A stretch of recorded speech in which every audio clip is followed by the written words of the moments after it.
दोस्तों सब्सक्राइब करिए शुभंकर पाल YouTube channel को।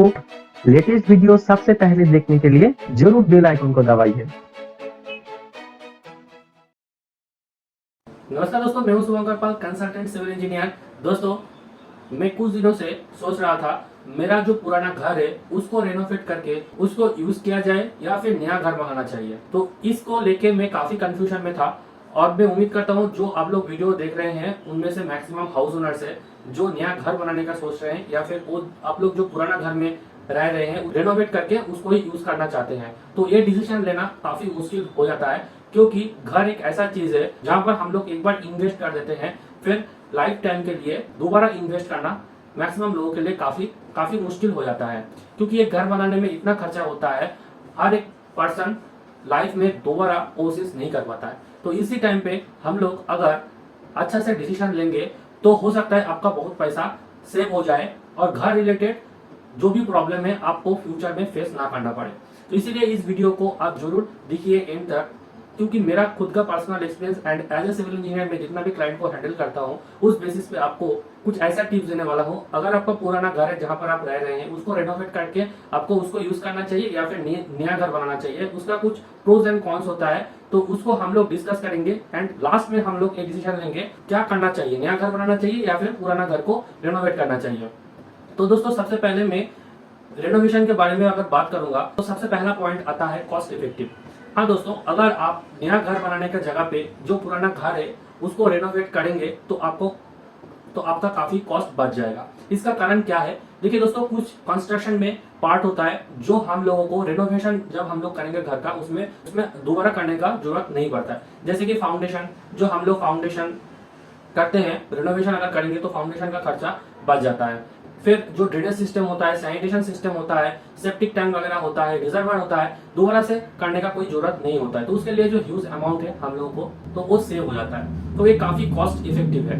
दूसरा चीज क्या है, आप रेनोवेट करना चाहते हैं तो आप अपना मर्जी से कुछ भी जगह पर कस्टमाइज कर सकते हैं। जैसे मान लीजिए कोई एक रूम है, उसका किसी विंडो छोटा है, आप उसको थोड़ा बड़ा बनाना चाहते हैं तो आप उसमें रेनोवेट करके उसको बड़ा बना सकते हैं। कोई घर में अगर किसी जगह पे डैम लग चुका है, आप उसको डैम प्रूफ को यूज करके फिर उसको पुट्टी प्राइमर वगैरह करके दोबारा से यूज कर सकते हैं। किसी ऐसा कोई अननेसेसरी वॉल है, डोर है, विंडो है, किसी ऐसा वेंटिलेटर है, आप उसको रिमूव करना चाहते हैं तो आप उसमें इजीली कर सकते हैं और उस घर को रेनोवेट करके यूज कर सकते हैं। तो यहाँ पर आपको कस्टमाइजेशन करने का काफी ज्यादा स्कोप मिल जाता है। तो ये दोनों चीज होते हैं सबसे बड़ा प्लस पॉइंट रेनोवेट करके घर को यूज करना।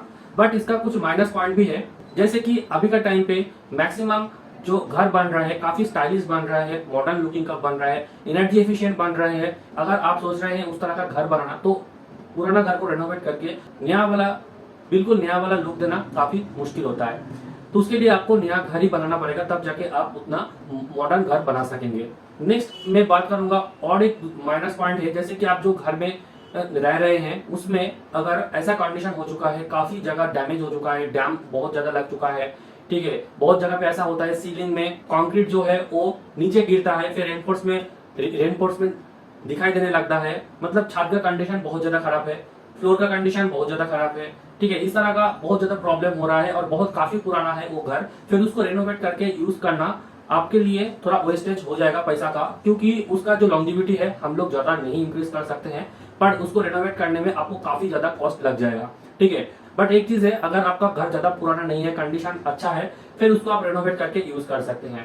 अभी हम लोग बात करेंगे न्यू घर अगर आप बनाते हैं तो उसमें क्या क्या प्लस पॉइंट है। देखिए, सबसे बड़ा प्लस पॉइंट जो होता है वो होता है आप किसी आर्किटेक्ट या फिर इंजीनियर्स को हायर कर सकते हैं और अपना मुताबिक अपना लैंड के अनुसार आप उसमें प्लान कर सकते हैं। आपका फैमिली मेंबर कितना है, आगे चल के फैमिली मेंबर कितना होने वाला है, उस बेसिस पे फ्रंट एलिवेशन आप किस तरह का चाहते हैं, पूरा के पूरा चीज आप आर्किटेक्ट या फिर सिविल इंजीनियर्स को हायर करके आप उनके थ्रू अपना ड्रीम हाउस बना सकते हैं, जो नया घर बनाने का सबसे प्लस पॉइंट होता है। दूसरा चीज, जब आप इन्वेस्ट करते हैं फिर आपका घर के लिए जो टेंशन है वो बिल्कुल चला जाता है, क्योंकि उसका लॉन्जिविटी भी काफी अच्छा होता है और आपका एज पर रिक्वायरमेंट वो घर बन रहा है, तो आपको फ्यूचर में टेंशन नहीं होता है, आपको एक सुकून मिल जाता है, आपका जनरेशन एंड आपका नेक्स्ट जनरेशन भी उस घर में बिता सकते हैं। मतलब कि आप लॉन्ग टर्म के लिए हाउस रिलेटेड जो क्वायरी है उससे फ्री हो जाते हैं।